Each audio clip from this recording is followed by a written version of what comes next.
So ito yung Muse guys na talagang bigay todo. Hindi lang maganda. So talagang ginawa niya lahat para maaliw yung mga audience. So ito is naganap to parang meron isang liga or basketball sa isang lugar. So meron yung transmission number doon sa mga Muse. So panoorin niyo guys. Talagang magaling. So parang simple lang siya gumagalaw pero talagang madadala ka sa pag-indak niya.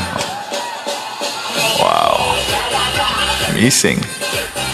So talagang magugulat kayo dito dahil nag-split pa to eh. Oh.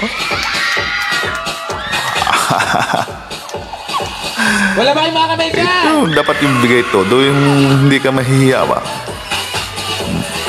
Yung mga ano, malayo ang mararating nito. Sa performance, parang bigay mo lahat. Oh, see? Nag-split.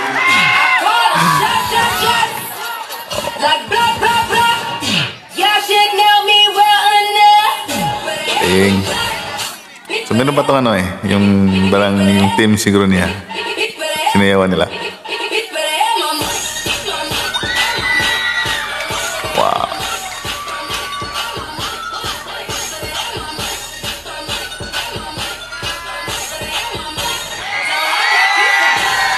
Oh, bravo. Malambot ang katawan. Sanay sa sayawan eh. Oh, diba? Oh, pa-freestyle. Oh, ito na. Ito nga part banda. Boost. Really? Wow.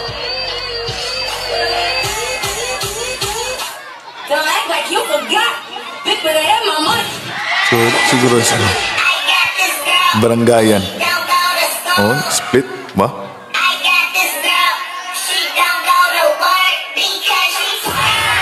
Ito mga maganda daw yung maalay ka. Oh. Wow. Ito lang to. Oh, ito yung banda, yung banda ng team niya. Oh, yan ang team niya. Oh, mayroong ano dyan. Wow. Talagang masaya. Talagang masaya yung ano ba? Isang tanghalan o isang laro.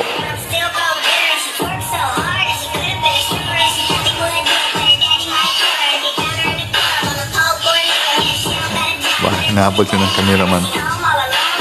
Official to. Official game. So, talagang masaya guys pag doon sa mga lugar na mayroong mga ganito. Nagtagisa ng galing yung mga Muse. At the same time yung mga player.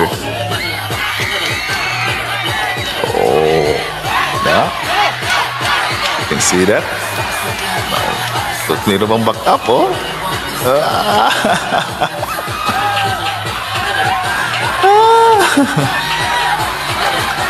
Masaya, oh.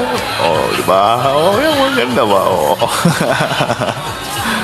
So, based in my observations, hindi siya na-distract doon. So, talagang professional dancer ito.